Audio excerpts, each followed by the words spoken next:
ആകാശത്ത് വെച്ച് വിമാനത്തിന്റെ എമർജൻസി വാതിൽ തുറക്കാൻ ശ്രമിച്ചതിന് അറസ്റ്റിലായ മലയാളി യുവാവ് മജിസ്ട്രേറ്റിന് മുന്നിൽ ജാമ്യ പേപ്പർ വലിച്ചുകേറി.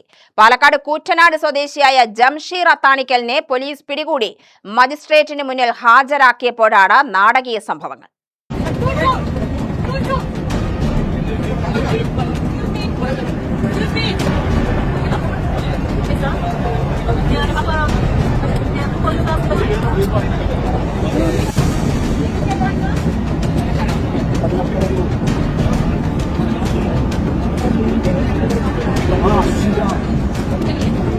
കോലാലംപൂരിൽ നിന്നും കൊച്ചിയിലേക്ക് വന്ന ബാട്ടിക് എയർലൈൻസിൽ അതിക്രമം കാണിച്ച ജംഷീറിനെ സഹയാത്രികർ ചേർന്ന് പിടികൂടി CISFന് കൈമാറിയിരുന്നു.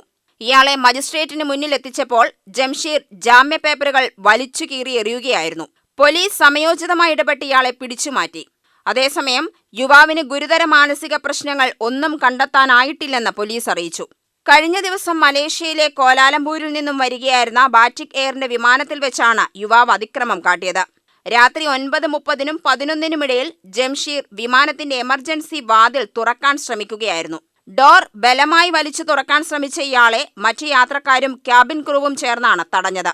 വിമാനത്തിൽ വെച്ച് യാത്രക്കാർ ചിത്രീകരിച്ച ദൃശ്യങ്ങൾ പുറത്തു വന്നിരുന്നു. പിന്നാലെ വിമാനം നെടുമ്പാശ്ശേരിയിൽ ഇറങ്ങിയ ശേഷം ഇയാളെ പോലീസിന് കൈമാറി. സംഭവത്തിൽ നെടുമ്പാശ്ശേരി പോലീസ് കേസെടുത്ത് അന്വേഷണം നടത്തുകയാണ്. UTV news, Palakkad.